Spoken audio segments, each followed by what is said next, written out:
General صاحب، کل بھی آپ کا ایک کیس تھا چائلڈ میرج سے متعلق، آج بھی تھا، تو دونوں کیس میں کیا کیا پیش رفت ہوئی ہیں؟ دیکھیے، بنیادی جو کوشچن ہم عدالت کے سامنے رکھ رہے ہیں وہ یہ ہے کہ چائلڈ میرج کا جو قانون ہے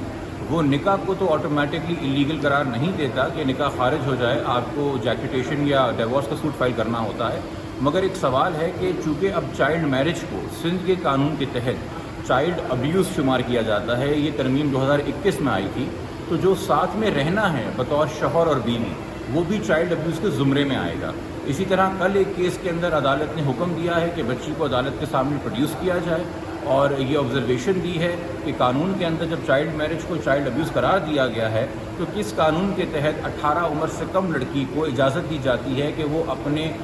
مبینہ شوہر کے ساتھ جو ہے، جس کو کہا جا رہا ہے الج ہسبینڈ نکاح کے ساتھ، وہ رہے، وہ تو چائلڈ ابیوز کو پرپیچویٹ کرنے والی بات ہوگی۔ آج بھی اس کیس میں یہی ہوا کہ ایک بچی ہے جس کی شادی ہوئی تھی پچھلے سال، چائلڈ میرج اس وقت وہ 14 سال کی تھی، اب وہ 15.5 سال کی ہے،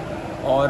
اس کو 1 سال سے وہ اپنے الجڈ شوہر کے ساتھ ہے اور اس کی کسٹڈی نہیں لی گئی ہے۔ تو آج سندھ حکومت نے خود آ کے یہ ایک رپورٹ جمع کرائی ہے، جو میری پٹیشن میں وہ پہلے بھی جمع کرا چکے ہیں پچھلے سال، کہ ہم اس ترجمے سے ایگری کرتے ہیں کہ چونکہ یہ ہم نے چائلڈ میرج کو چائلڈ ابیوز قرار دے دیا ہے، اس لیے ایک لڑکا اور لڑکی کا ساتھ رہنا جو ہے وہ غیر قانونی ہے۔ مگر ساتھ میں وہ یہ رپورٹ میں کہہ رہے ہیں کہ جی اس حوالے سے اب ہم قانون میں واضح ترمیم بھی لا رہے ہیں، مگر یہ رپورٹ تو پچھلے سال سے جمع ہو رہی ہے، اور میں نے کورٹ کو یہی کہا کہ سر یہ کہہ کے تو نہیں جان چھڑا سکتے کہ ہم ترمیم لا رہے ہیں، ترمیم لانے میں اتنا ٹائم کیوں لگ رہا ہے؟ اگر یہی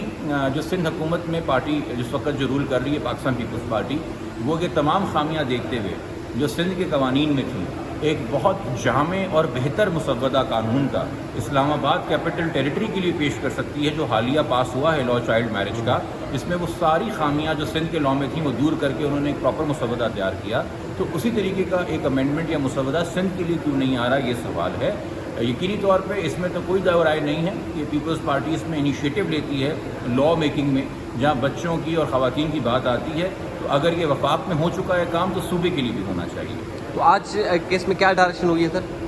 آج سے کیس میں ڈائریکشن یہ ہوئی ہے کہ جو ملزم کے وکیل تھے انہوں نے بریف ہولڈ کر لیا کہ وہ موجود نہیں ہیں، اور سندھ حکومت کی طرف سے جو وکیل پیش ہوئے تھے انہوں نے وہ رپورٹ جمع کرائی کہ ترمیم آ رہی ہیں۔ میں نے عدالت سے کہا کہ سر ان کی رپورٹ کے مطابق تو جو میری پٹیشن ہے یہ اس سے ایگری کر رہے ہیں، میری جو درخواست ہے اس سے سندھ حکومت ایگری کر رہی ہے۔ تو اس پہ عدالت نے کہا ہے کہ جی یہ جو وکیل ہیں سندھ حکومت کے، یہ اس کے اندر وقت لیں کہ سیکرٹری جو پارلیمنٹری افیئرز ان سے پوچھیں کہ یہ امینڈمنٹ کتنی دیر کے اندر جو ہے وہ پاس ہو جائے گی، اس میں کیا ٹائم لائن ہوگی، اور پھر اس کو انہوں نے 1 مہینے کے لیے ارجنٹ کر دیا۔ اب جو ترمیم ہو رہی ہے اس میں کون سی چیزیں چینج کر رہے ہیں سر؟ دیکھیے، ایشو یہ ہے کہ آپ نے ایک سیپریٹ باڈی آف لا بنایا ہے جو چائلڈ میرج کا ہے، اور آپ نے پھر ایک سیپریٹ باڈی آف لا بنایا ہے جو چائلڈ پروٹیکشن کا ہے۔ چائلڈ میرج کے لا میں آپ نے کہیں نہیں کہا کہ یہ ابیوز ہے، نہ آپ نے یہ کہا ہے کہ ساتھ رہنا غیر قانونی ہے۔